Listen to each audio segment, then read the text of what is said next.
tarde, gente. Eu sei que é complicado falar nessa hora, né? Tá todo mundo já assim, sob o efeito daquele sono, né? Já dando aquele soninho. Mas eu, pensando nisso, pensei, eu vou trazer alguns recursos cênicos que deixam assim a fala mais didática. Eu gosto muito disso. Então, pensando nisso, né? Eu trouxe uma reprodução do tripalho. Não sei se todo mundo sabe, mas a palavra trabalho vem da palavra tripalho, que é um objeto de tortura medieval com 3 pontas, né? Então, vamos entender, 3 pontas onde o trabalhador era motivado a trabalhar. Então, eu acho que pouca coisa mudou. Pouca coisa mudou. Hoje a gente tem alguns instrumentos mais perversos, inclusive, do que o próprio tripalho, né? E daí eu acho ótimo a composição dessa mesa, porque a minha pesquisa de doutorado, assim, antes disso, eu sou servidora da Secretaria Estadual de Saúde e eu venho da iniciativa privada, e quando entrei, eu levei o maior susto, porque eu tentei aplicar os preceitos do privado no público, que nunca vão dar certo, nunca, registrem isso, né? Porque tem as suas especificidades, a sua forma de funcionamento, né? E não se adequam, não vão se adequar nunca. Então, ou eu enlouquecia de imediato, né? Ou eu estudava. Eu decidi estudar. Então, fui fazer mestrado e hoje concluí em fase de conclusão de doutorado, estudando a saúde mental dos juízes. Que tal? Do trabalho. Então, eu acho que eu vou poder trazer alguns dados aqui. E mês passado... Exemplo vivo, né? É um trabalho vivo. Então, mês passado eu estive em Goiânia, no 6º Congresso Internacional de Saúde Mental e Trabalho, onde estava em peso, né, os procuradores do trabalho, os juízes do trabalho, o DEJUR, o orientador, que é o Álvaro Mero, estava lá, né, meu orientador. Então, vou poder trazer alguns exemplos e eu acho que de apontar alguns caminhos, né? Mas antes de apontar alguns caminhos e falar um pouco da nossa experiência nas secretarias, que através do programa ProSer, onde estão lá meus colegas, por favor, um reconhecimento aos colegas que vieram de Porto Alegre, porque isso é reconhecimento no trabalho, a gente não pode esquecer, a gente precisa reconhecer, isso é saúde mental. Bom,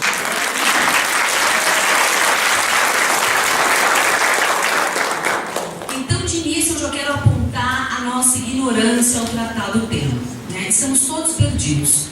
Juízes, psicólogos, médicos, terapeutas de toda a ordem. Nós não estamos sabendo lidar com isso tudo que está acontecendo, né? E isso tem se acirrado nos últimos 5 anos, 10 anos na França, vamos dizer assim, 5 anos aqui no Brasil, quando começou a acontecer um fenômeno, eu acho que linha divisória, que foi o seguinte.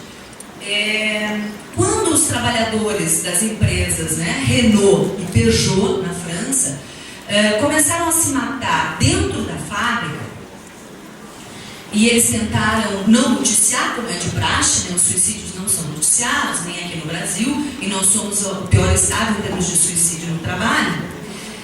Vocês sabiam disso? No Rio Grande do Sul, somos o pior. Bom, então... quando isso tudo começou a acontecer, veio com essa onda, através da globalização, porque eu acho que isso é importante a gente entender, né? O cenário que a gente está. A globalização trouxe uma onda de perda de valores, né? Eu acho que é uma época bem complicada, uma mudança que a gente nunca assistiu, né? Em 2.500 anos, eu acho que a gente nunca assistiu uma mudança tão devastadora. E eu lembro das palavras do psiquiatra Jorge Forbes, que ele dizia o seguinte: os preceitos que a gente tinha antes não se adequam mais, né? Tanto é que, assim, eu lembro eu tenho um filho pequeno, e eu lembro de um papo de escola, né? Eu buscando meu filho, 2 mães conversando, eu disse: o que será? Eu adoro ouvir. Tem uma mãe dizendo para a outra: ai, a minha está tomando Ritalina, X miligramas, né? E a outra disse: ai, só, a minha toma muito mais. daí eu disse, que isso? A gente está numa competição por Ritalina? Quem usa mais Ritalina, quem é hiperativo, mais hiperativo ganha. Então a gente vive numa sociedade onde os pais são depressivos, as crianças são hiperativas, né? Uma sociedade que é a todo tempo convocada para ter uma hiperperformance, né? Então a gente tem que ser um hipertrabalhador, a gente tem que ser polivalente, né? Esse discurso super incorporado na nossa vida, onde o legal é a gente estar sozinho, né? Vencer sozinho, que é muito lindo, sem precisar de ninguém. E daí eu lembro que eu acho que da revista Caras, eu adoro a revista Caras no banheiro, mas a revista Caras eu acho que é um pouco representativa da nossa época, pouco não, muito representativa. Então eu lembro uma manchete da Adriane Galisteu, na época ele estava com o jogador Rogers. Então, capa, nunca fui tão feliz. Uma semana depois, ela já tinha brigado com o Rogers, ela sozinha, mesma manchete, nunca fui tão feliz. Tipo, tô confusa. Então, assim, a gente vive numa sociedade, em primeiro lugar, que não há espaço para tristeza. Não há espaço, né? A gente ou está bem ou a gente está deprimido. A gente já cai direto nessa coisa. Não existe violência, existe assédio. A gente tem que ter muito cuidado com o termo assédio, tá?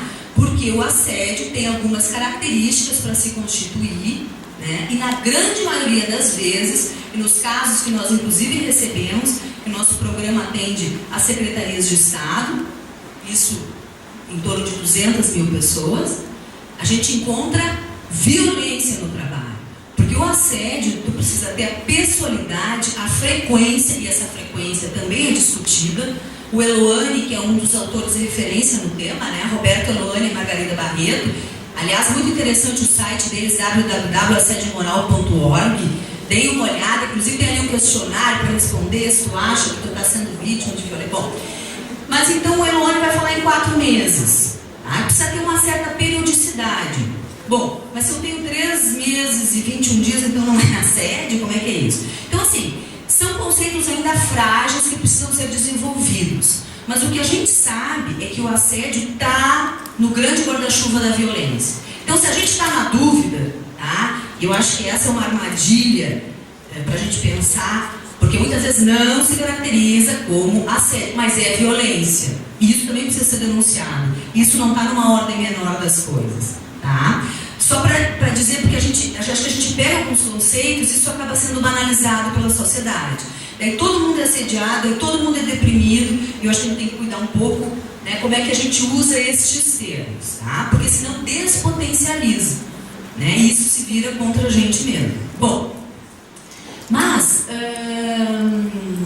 então, eu queria trazer um pouco de saúde. Eu fiquei pensando, eu vou trazer um conceito legal, daí eu busquei um conceito mais poético, né, que é o conceito do trabalho do enfio. Ele diz assim: um abacateiro da abacate, uma mangueira da manga, uma girafa da girafinha, uma nuvem da chuva e um homem. Bom, em princípio ele geraria outros homens apenas, mas há uma diferença entre o abacateiro, a mangueira, a girafa, a nuvem e o homem. O homem é o único ser da natureza que tem condições de fazer algo mais, além de caçar, dormir e viver como os outros animais. Se quiser, o homem pode voar como os pássaros, pode nadar como as baleias e, principalmente, pode ser eterno. Tudo isso o homem consegue quando começa a trabalhar. O trabalho é a mágica que faz os homens se transformarem em seres inteligentes, capazes de criar um ovo, um omelete, de um tecido, uma fantasia, de um barulho, uma música. E eu provoco vocês de reclamações, indagações, provocações, proposições. Porque eu acho que a gente precisa avançar para as proposições, né? Bom, então, como eu uso o referencial de jour e vivi um período na França e na Bélgica, porque lá são os piores países em termos de suicídio no trabalho, as pessoas se matam no trabalho e deixam bilhetes, foi por causa do chefe X, do chefe Y, né? Está nesse requinte. Mas aqui isso está chegando também. Tanto é, deixa eu falar um pouquinho assim, esse foi, né, tu já tinha mencionado, mas assim, na década de 70, lançado na França, e na década de 80, foi um divisor de águas esse livro, A Loucura do Trabalho, denunciando que o trabalho enlouquece sim, tá? Diante daquele discurso que muitas vezes a gente usava, de deixa os problemas na caixinha, né, ali fora, quando tu entra na empresa, tu entra sem os problemas, como se isso fosse possível, como se a gente tivesse gavetas, né? Então, no meio desse cenário que a gente não podia falar nada, ele escreve A Loucura do Trabalho. Então, a partir daí, ele foi desenvolvendo a teoria dele, então, onde ele vai dizer o seguinte: o papel a gente trabalha, né, para além do dinheiro. Claro que a gente seria hipócrita se a gente não pensasse nisso, né? Claro que o dinheiro é importante e o reconhecimento vai por essa via também. Mas não é só, é muito além disso. O trabalho, e daí eu digo que é um desconhecimento, né, sobre o trabalho, porque o que a gente conhece é a gestão do trabalho, a gente pensa resultados do trabalho, né, a gente fica preso nisso. Mas o trabalho, a função do trabalho a gente desconhece. A função do trabalho é identitária, é formar a nossa identidade. E isso é diariamente. Eu não me acordo de manhã e penso, ai, como eu sou legal, como eu sou inteligente, ai, que saída legal que eu tive. É o meu colega que está comigo que me aponta isso. Então, isso vai se formando justamente com a convivência, né? Olha que coisa mais louca, né? Se a gente tem uma ideia de que a gente escolhe o parceiro íntimo da gente, que talvez não escolha, talvez a neurose da gente já ali engate com a neurose do outro, enfim, né? E as escolhas são por aí. Mas enfim, pensando que é uma escolha, que a gente escolheu a criatura amada, né? Conscientemente, enfim. Mesmo assim é difícil, né? Só comigo não. É difícil para vocês. Então, mesmo assim é difícil. Imagina no trabalho, onde tu vai encontrar, né, um monte de pessoas diferentes, que vêm de famílias diferentes, com valores diferentes, né, percepções diferentes. Claro que vai ser difícil, vai ser sempre difícil, né? Mas é possível, isso que a gente quer falar também, é possível. Então, o Dejour vai dizer o seguinte: é no trabalho que a gente vai se colocar em situações nem pensadas se a gente não trabalhasse. Mas e agora como é que eu resolvo isso?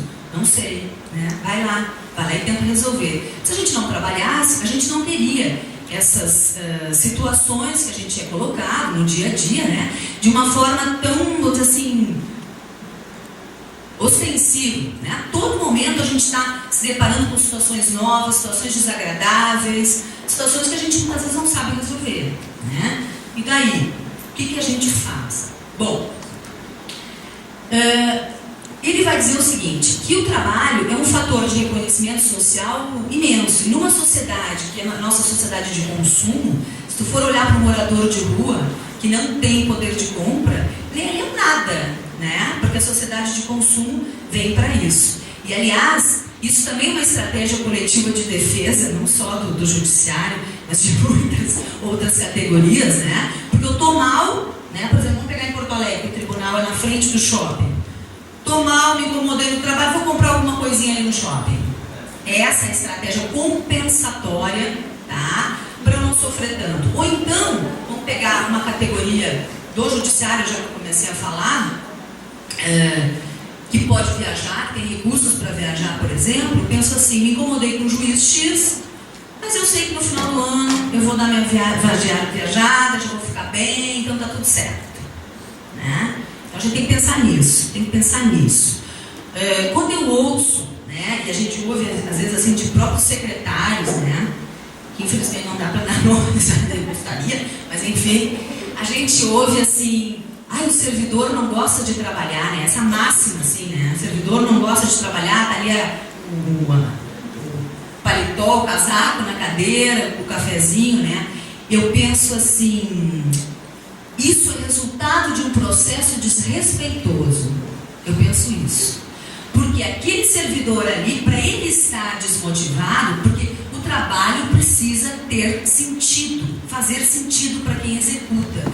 Então, se eu deixei de estar comprometido, eu já passei por tantas situações, tantas, que eu, perdi minha autonomia aqui, aqui, meu projeto foi roubado ali, não tive possibilidade de fala em outro lugar. Então, assim, eu vou me encolhendo e deixando de investir afetivamente, porque no trabalho a gente precisa investir afeto. É isso que a gente precisa investir, né? E a gente está numa sociedade dos dedos, né? Polegares. Não vou nem dizer olhem para o lado. Mas é uma sociedade dos polegares, né? Todo mundo está ali, ó. Então, cada um que se vire com a sua dor. É essa a mensagem da sociedade, tá? E exatamente na contramão disso que eu quero dizer, porque as saídas são coletivas. A gente não é nada sozinho. Nada. Isso é mais velho do que Marx, no Manifesto Comunista de 1848. Ele já sinalizava isso, que as saídas são coletivas. E o Dejur vai corroborar isso. Não existe saúde individual. O conceito de saúde tem que ser tomado como coletivo. Então, no meu trabalho ter saúde, não basta eu estar bem, mas o meu colega, a equipe toda estar bem. Isso é saúde. Então, a gente precisa ampliar um pouco o nosso foco. Bom, então, só para dizer que o trabalho é um elemento paradoxal, fonte de sofrimento, que pode levar ao adoecimento. E também vou fazer aqui a minha percepção. Transtorno psíquico é a primeira causa de afastamento, eu tenho certeza absoluta do que eu estou falando. Isso não é um problema só no Rio Grande do Sul, não é um problema só no Brasil, é um problema no mundo. O problema é que ele é subnotificado, não, é secundário, não aparece, né? Mas eu tenho certeza absoluta que são os transtornos psíquicos, não tenho dúvida nenhuma.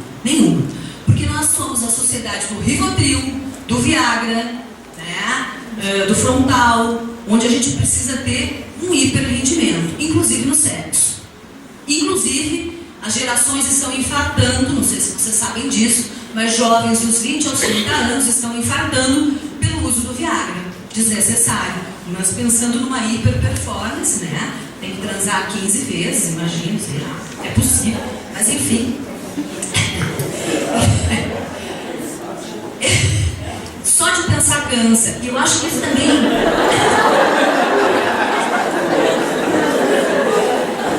Eu acho que a tecnologia faz isso com a gente. O PJE faz isso com a gente, que é o processo judicial eletrônico. Né? Não só o PJE, né? Mas a tecnologia, né? Se ela vem facilitar, ela também vem nos cansar. Porque é um cansaço. Há um cansaço físico e psíquico. Que tu chega assim, hoje sexta-feira, eu não falo com mais ninguém. Ai meu Deus, lá vem meu vizinho, vou embora. Porque cansa. É só comigo, gente, isso? Final de semana vocês querem ver as pessoas? Ah, então tá, nossa, sou eu. Mas há um cansaço coletivo, né? E é um cansaço do convívio. Porque a gente já é super ativado, né? Com a nossa tecnologia. Porque os iPods, os iPads, os tablets, os faces, e Deus o livre se tu não... Eu não tenho, deixa eu dizer pra vocês. Eu ainda resisto bravamente. Não tenho Face, não tenho WhatsApp, tá? Eu quero ter paz. Isso pra mim é muito importante. Enfim, também não tem... Ai, mais um colega. Também não tem... Ai, vários não tem. Ai, que legal. Eu não sou contra a tecnologia, não é isso que eu tô falando, tá? Eu acho que ela, se bem administrada, ela é ótima. Mas o problema é que a gente não sabe administrar bem. O problema é esse. Bom... Então, eu acho que não é à toa, né, que a gente vive uma sociedade do aqui e agora, tudo para ontem, né, da hiperperformance. A gente é super solicitado, super solicitado. Eu quero contar um atendimento, tá? Eu não posso dizer que foi do Banco Itaú. A pessoa, o homem, era um casal, o homem era tinha uma alta hierarquia no banco. E daí começou a trabalhar com as metas, e tudo era meta. Eles estavam casados há 3 anos. Então ele começou assim, colocando aqueles adesivos na geladeira.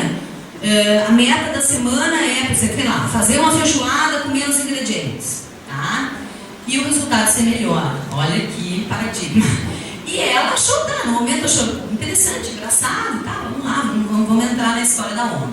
Até que isso não é história real. Ele começou a colocar metas sexuais para a semana na geladeira. Semanal. Daqui a pouco foi para quinzenal, foi para mensal. E o que é pior, ele não conseguia bater as metas. Daí se separaram. Mas é verdade, isso é verdade. Então, é só para trazer o quanto o trabalho, as formas da gente trabalhar, elas atravessam a vida íntima particular da gente.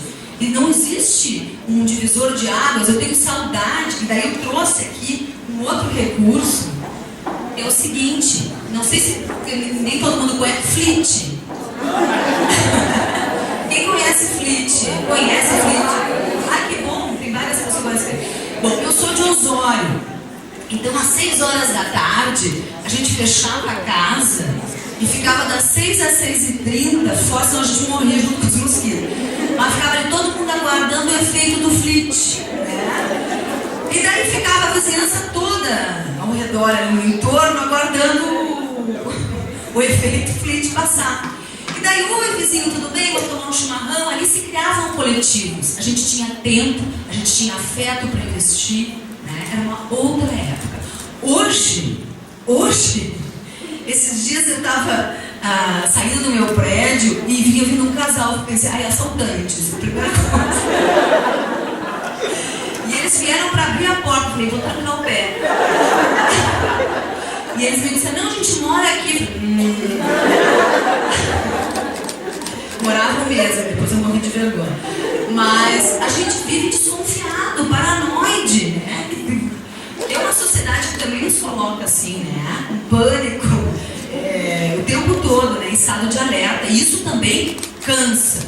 Não é à toa que isso cansa para pensar, isso cansa para fazer política, isso cansa para se sindicalizar, isso cansa para tudo, né? Para transar também. Cansa. Então, acho que a gente tem que pensar, acho que em aprender a dar limites coletivamente. Eu acho que essa é a saída. Pode passar. Eu me empolgo e eu queria trazer alguns conceitos do DEJUR que eu acho que ajudam a pensar um pouco a experiência que a gente está passando lá em Porto Alegre. Bom, o DEJUR vai dizer o seguinte, ele vai cunhar um termo que é normalidade sofrente. Ele vai dizer que, não banalizando o sofrimento, mas vai dizer que é normal sofrer, porque é normal sofrer nas relações íntimas, é normal sofrer na vida, né? Mas um sofrimento aceitável ali dentro do razoável. O que seria isso? A gente já poderia, isso por si só já daria uma discussão enorme, né? Mas ele vai dizer o seguinte também. Justo agora que eu ia falar, vocês não vão com isso. Não vão. Bom, que existe o prescrito, falar no coletivo, né? Existe o prescrito, que são as normas, né? Como a empresa pensou, a legislação, enfim, o prescrito, né? O pensado do trabalho. E o real do trabalho, existe uma diferença enorme. Mesmo se a gente tentar executar o trabalho seguindo o prescrito, a gente não vai conseguir, porque muitas ordens são contraditórias, tá? Então, o DEJUR vai dizer o seguinte, se entre esse ato do prescrito e o real eu puder colocar a minha subjetividade, a minha inventividade, né?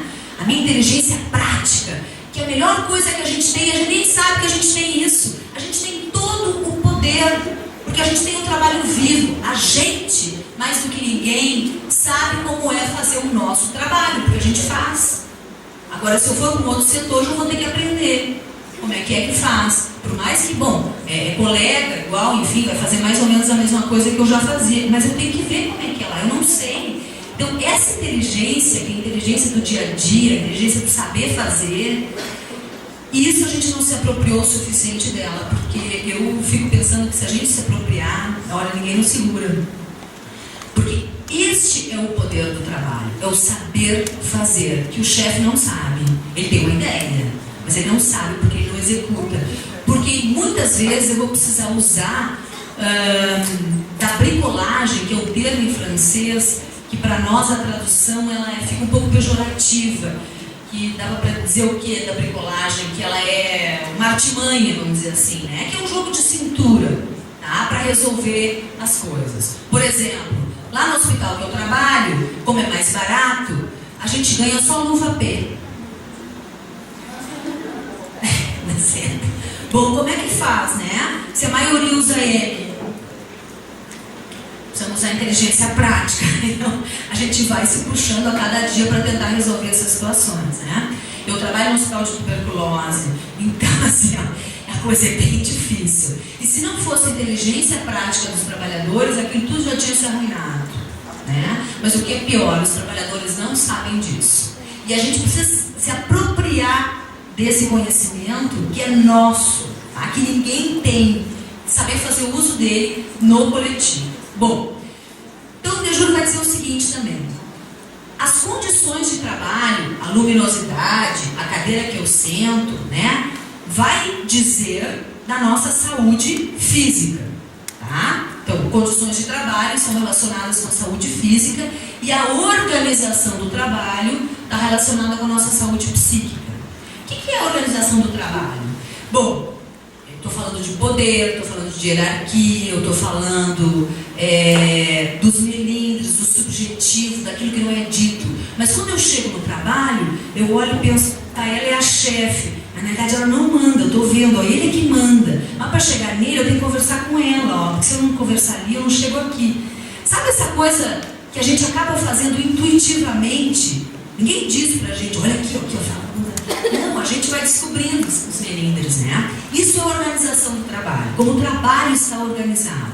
E a gente sabe que é esse o grande responsável pela nossa saúde psíquica, né? Então nós temos que ir nas causas. Qualquer programa que trabalhe com a saúde do trabalhador, do servidor, precisa ir nas causas, porque senão a gente vai virar só assistencialista. Claro que a gente precisa ter um braço assistencialista, as pessoas já estão adoecidas, né? E é um horror a percepção das pessoas. Eu, como participo do Laboratório de Psicodinâmica do Trabalho lá em Porto Alegre, a gente tem muitas experiências, tanto no público quanto no privado. Vou dar um exemplo para vocês. A Frangosul, do Frangosul, na época, fechou um convênio com países árabes, tá? Então, todo o processo de linha de produção, que é normalmente feito por mulheres, parênteses, um quarto a menos do salário, entenderam? Mulheres, tá? Bom, então, esse trabalho que era todo já feito numa linha de produção com a tecnologia, foi cortado, porque precisa ser manual, precisa ter a faca, né? Os próprios trabalhadores precisam matar o frango. Então, vocês imaginem o seguinte, uma linha de produção, os frangos passando, e eu com uma faca, Chuck e o boneco assassino. Estava só esperando que alguém dissesse. Mas é bem essa cena bizarra, porque elas relataram o seguinte: ao longo do dia, que são 6 horas de jornada, o sangue vai escorrendo, e daí no final do dia eu estou no meio de uma poça de sangue. Como é que esse trabalho vai dar saúde psíquica para alguém? Vai fazer algum sentido para alguém, né? Eu fico me perguntando. Se não bastasse isso, lá pelas 4 horas da tarde, para tudo, as pessoas se ajoelham voltadas para Meca. O que é Meca? Que sentido Meca tem, né? Algumas perguntam, é de comer Meca?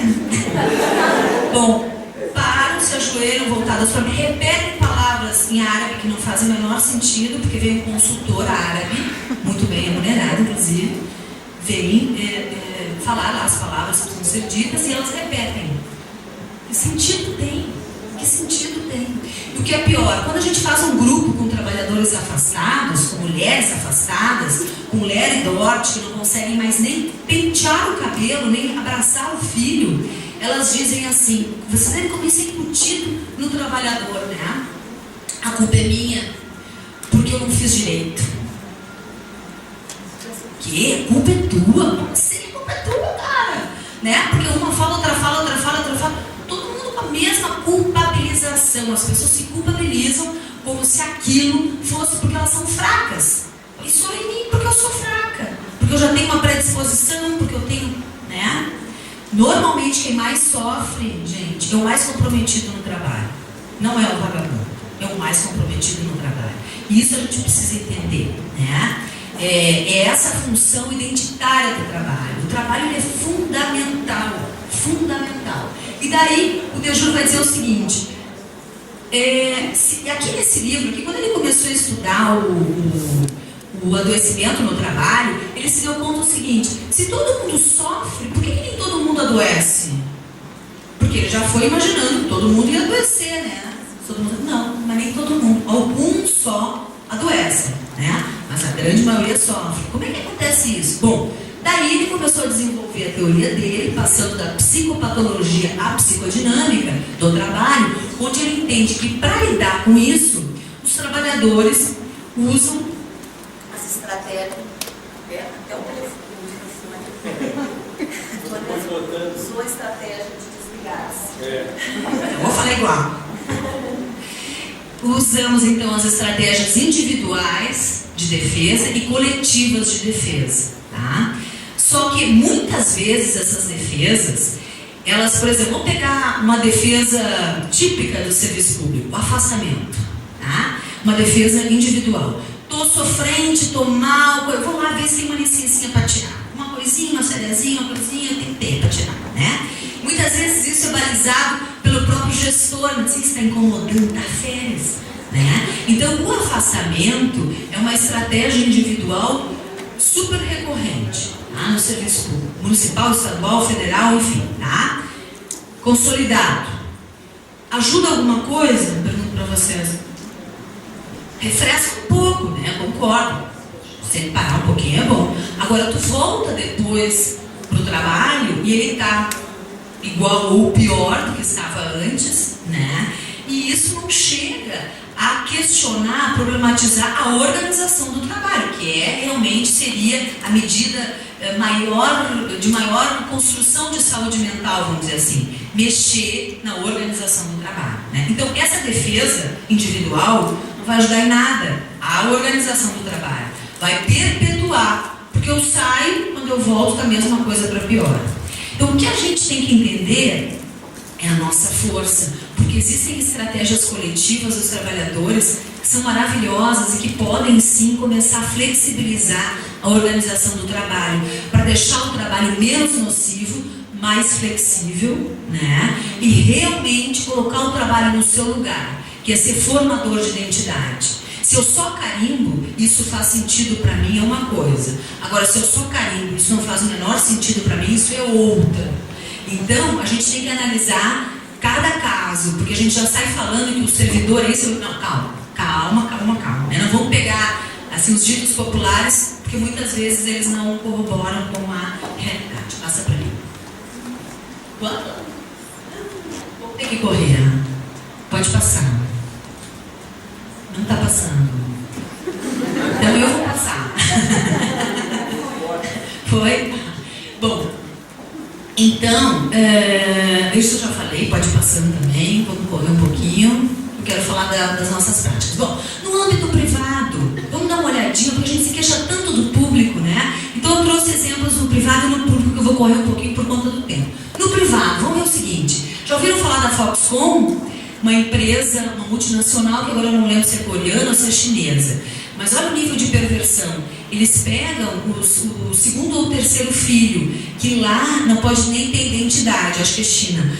Não sei se é China ou Coreia. Mas que não podem nem ter direito à identidade, eles não têm direito ao documento. Então, eles contratam essas pessoas, normalmente mulheres, tá? E daí, elas ficam morando dentro da fábrica, dentro da planta. O que acontece? A qualquer momento elas podem ser solicitadas para o trabalho. Então, muitas vezes, não tem aqui coisinha para mostrar, não muda ainda, mas muitas vezes elas têm 10 a 15 minutos de descanso, então ou elas comem, ou elas vão no banheiro, ou elas dormem. Então eu quero mostrar para vocês uma linha de produção com as mulheres dormindo. E eles desenvolveram uma almofada para dormir na linha de produção. E que eu achei um requinte, assim, um cuidado, né, com a saúde. Pode passar. E daí... eles em 2010 tiveram 14 suicídios e 17 tentativas. Em 2011, 13 suicídios. E daí aquilo está escrito em mandarim, tiveram uma excelente ideia, uma cláusula anti-suicídio. Daí o que diz? Em caso de lesão produzida por causas não acidentais, incluindo suicídio, automutilação, etc., acordam que a empresa agiu corretamente, de acordo com as leis e regulamentos, e que não irão processar a empresa. Perguntar, não pode. Tá? Daí vocês podem perguntar assim, mas a pessoa se mata, o que eles vão fazer? Olha o nível de perversão. Os parentes daquela pessoa, eles fazem assinar um termo. Então, o suicida causa vergonha aos seus familiares quando faz isso. E daí eles pensaram, porque assim, pode tocar. Daí eles colocaram redes, porque as pessoas se atiravam dos prédios. Colocaram redes de proteção para que eles não se matassem mais dentro da planta. E eles iam lá de madrugada e cortavam a rede. No outro dia de manhã eles iam lá e consertavam a rede. Não, olha, é hipócrita, né? Pode passar. E daí eles tiveram uma excelente ideia, fazer um encontro motivacional. E eu acho que está estampado assim a motivação no rosto deles, né? Eu acho bem bom assim essa foto. E então, pode passar, por favor. E daí eu trago uma experiência da minha dissertação de mestrado, que foi no Hospital Psiquiátrico São Pedro.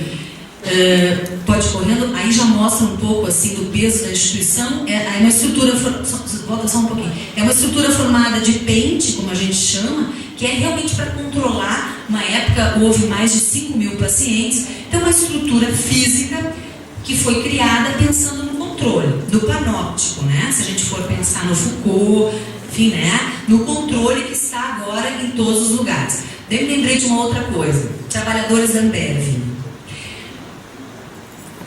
Aqueles que não cumprem a meta. Isso não é eu que estou dizendo. Margarida Barreto e Roberto Eloane, tá? Não cumprem a meta. Os homens são obrigados a segurar, a levar, durante um mês, um pênis de borracha com eles, de uma forma visível, o tempo todo. Tá? E daí, mais escandalosamente ainda, vou falar o seguinte: e as mulheres? As mulheres eram dadas para as chefias. Como assim dadas? Isso mesmo que vocês estão pensando. Ué, mas eu não vou, o que é isso? Né? Tá, então tu ganha um salário X, tu tem lá já, né, os teus custos, teus gastos, enfim. Só para dizer o nível de perversão. Renner e C&A filmam seus trabalhadores quando trocam de roupa, tá? Com o objetivo, segundo eles, de não roubar. Carrefour distribui absorventes para os seus trabalhadores urinarem e defecarem no absorvente. Tempos modernos, atualíssimo, né? Então, pode passar. As barbáries acontecem em todos os lugares, tá? Conclusão é essa, pode passar. E daí eu chego nesse mito, que eu acho que a grande conclusão da dissertação foi essa. Eu adoro esse mito, porque é o mito de Sísifo, né? Eu acho isso perfeito. Não sei se todo mundo conhece o mito do Sísifo, mas a história é a seguinte: ele ousou desacatar Zeus, deus dos deuses, né? E o Zeus então disse que a partir daquele momento, até a vida eterna, que eu acho que é um bocado de tempo, ele foi condenado a rolar pedras. Então ele precisa subir a montanha com uma pedra, chega lá no topo, deixa a pedra cair, desce, vai lá, busca a pedra, sobe com a pedra eternamente, né? Então, na realidade, ele está associado a um mito do trabalho sem fim, um mito do trabalho sem significado, porque isso é a morte. Isso é a morte do trabalho vivo, daquele trabalho que dá prazer, tá? Então, quando ele perde o significado para mim, né? Quando eu faço trabalho, tarefas repetitivas, e eu tenho que ficar invisível, porque o serviço público tem uma máxima também que diz: menos aparecer, melhor. Não é verdade? E daí vai bater na falta de reconhecimento, porque tem que ter visibilidade, pelo amor de Deus. Como é que tu vai reconhecer as pessoas que não der visibilidade para elas? E esse reconhecimento ele tem que ser no nível horizontal, com os colegas, porque o colega que sabe a perrenga que é, né? O colega que sabe melhor do que eu a dificuldade de executar o trabalho. Então, quando esse reconhecimento vem dos pares, ele tem um valor para a nossa saúde psíquica enorme. É claro que também precisa ter o reconhecimento, né, das chefias, né, hierárquico, óbvio que isso precisa, né? Mas o Dejoux vai colocar em xeque o reconhecimento dos dois, né, principalmente do colega. E daí, gente, vai acontecendo, eu vou me isolando, daí eu vou tomando as minhas boletas, né? Como dizia o Eloane, que são as drogas do conforto, né? Que dão algum conforto delas. Tá, vamos. Pode passar, por favor. Bom, então, gente, o que eu percebi? O maior peso Tá? O maior sofrimento no trabalho são as questões relacionais. Não é a lâmpada queimada há 7 anos, como eu encontrei, tá? Uma lâmpada queimada há 7 anos, isso não incomoda tanto. Incomoda é o colega, a relação com o colega. Porque quando o ataque vem do inimigo, eu sei que vem do inimigo, agora vem do colega, isso causa um transtorno, perde a identidade, meu Deus, vem dele. Esse é um dos maiores malefícios, vamos dizer assim, para a nossa saúde, né? Bom, então eu percebi que eles usam o afastamento, o endurecimento e a reclamação como estratégias, tá? Porque a reclamação ela pode ser excelente se ela for caminho para a resolução. Agora, se ficar só na reclamação, daí a gente tem que ver o que está acontecendo, né? Pode passar. Então, o que seria saúde mental, né? Um trabalho com sentido, com significado, quando eu posso colocar nesse trabalho a minha inventividade, o meu conhecimento, o meu jeito de fazer, né? Quando eu sou reconhecido horizontal e hierarquicamente, e quando eu formo redes, por isso que eu trouxe o Flit. O Flit era formador de redes. Hoje eu tenho que buscar outras tecnologias para formar rede, porque a gente mesmo do lado, isso é uma das coisas que eu estou vendo na tese, mesmo trabalhando do lado da colega aqui, ó, eu não falo com ela, eu mando e-mail. Onde é que eu dormia? Bom, e os espaços genuínos de discussão. Gente, nós temos que encontrar os espaços genuínos. Não são aqueles espaços instituídos, onde todo mundo senta com cara de paisagem, está acontecendo uma coisa gravíssima e ninguém tem coragem ou... Não vou colocar só coragem, né? Acho que tem outros fatores aí de falar do que está acontecendo. Fica todo mundo, tá tudo bem, né? Quando não tá. Não são esses espaços que eu estou falando, mas os espaços realmente genuínos. E daí eu fico aqui com uma ideia que é a seguinte, para a gente pensar lá para você, o espaço do café. O café é um ritual, e principalmente no serviço público, ele tem um peso enorme. Deus o livre tu não passar no cafezinho antes de ir na reunião. E ali no café, oi fulano, tudo é um espaço informal, genuíno. As pessoas falam, mas ele não tem hierarquia naquele espaço ali. Né? Já acabou o tempo? Nem falar desse espaço genuíno de discussão. Tá, possibilidade de intervenção. Bom, nós estamos usando então as clínicas do trabalho, que foram clínicas descritas pelo francês Christophe Dejour, né? Que a gente segue, inclusive nesse programa de Estado. Então, essas clínicas, elas visam realmente o empoderamento do coletivo. Eu vou passando, pode passar para a próxima, pode passar para a próxima. Então, existem 4 clínicas do trabalho catalogadas, tá? Eu só quero, assim, citá-las, tá? A psicodinâmica do trabalho, que foi a primeira a se constituir como clínica, tá? Uma clínica voltada para o trabalho. A clínica da atividade, desenvolvida por outro francês chamado Yves Clot. Pode passar, por favor. Não, falta uma. A sociologia, que é uma clínica defendida pelo Boulez-Jacques. Aliás, o livro dele, A Gestão como Doença Social, é maravilhoso. Eu recomendo a todos, tá? E, por último, a ergologia, que ainda não é um método, mas vamos dizer assim, é um referencial teórico, mas provavelmente se constitua como um método, que é defendido pelo Schwartz. Então, nós temos 4 clínicas do trabalho, pode passar. E daí, aqui a experiência que a gente tem, nós criamos, então, o PROSER, que é uma política de valorização e atenção à saúde física e mental do servidor. Quando a gente diz isso, a gente está querendo dizer saúde pensando nas condições e pensando na organização do trabalho. Pensando não só na assistência às pessoas adoecidas, mas principalmente na prevenção. E daí, contando um caso para vocês, que a gente recebeu, tinha uma servidora, nós fomos acionados, porque tinha uma servidora que a denúncia era o seguinte, que ela se relacionava com os terceirizados, tá? Se relacionava como? Sexualmente se relacionava com os terceirizados.